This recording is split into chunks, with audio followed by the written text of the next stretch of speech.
one more thing that pisses me a lot is that um, things like this, like literally propaganda, is absolutely brain dead, like Belarusian propaganda, is allowed on YouTube, and all that it says is that Putler Radio is funded in whole or in part by Belarusian government, and that's it. I don't even I haven't even watched all of this, but it's just blatant pro Belarusian position, sort of anti-Western and whatnot. Интеграция с Россией главное. This is literally the first channel, the first Belarus first, which is again state affiliated, absolutely directly branded propaganda.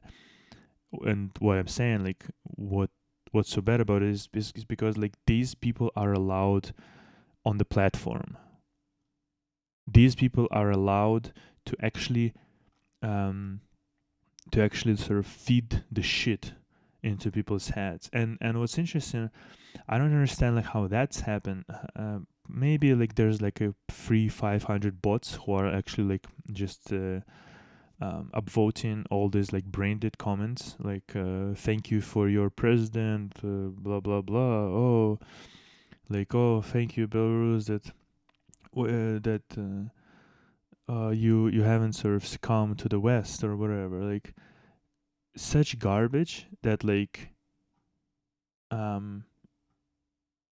I don't understand if there's like real people, if there are real people, or if it's just like all total garbage. But like I'm saying, what pisses me off the most is that that shit is allowed on the platform.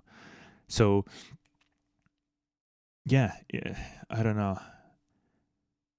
Like if it were up to me, I would just remove all of those like state affiliated where it is like a literal dictatorship.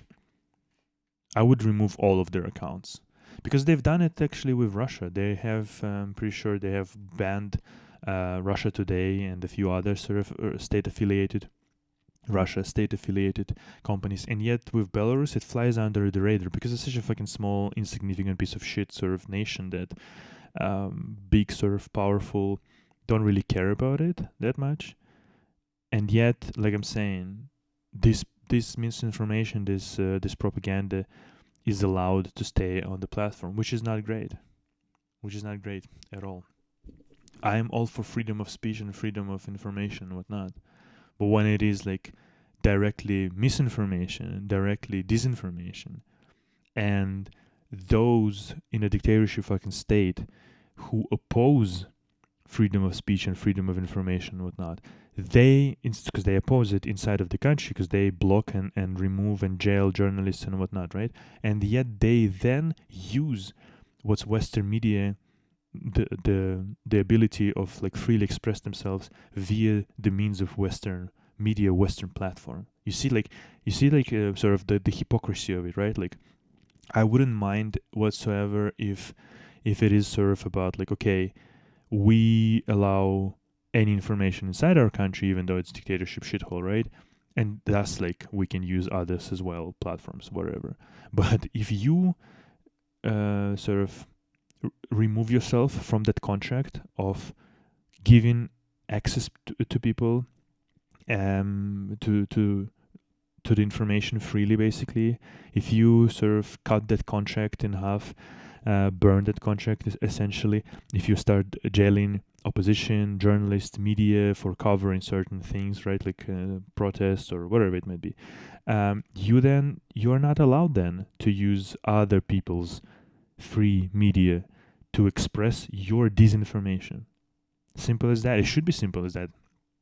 I'm gonna report obviously those things, and I'll put. No, I'm not gonna put this into because I don't want people to actually click and interact with this. But yeah, basically, if you can tag like YouTube higher ups and ask the question, why in the fuck propagandist media, literally the dictatorships, state propagandist media are allowed on your platform, would be good to see some answer for that.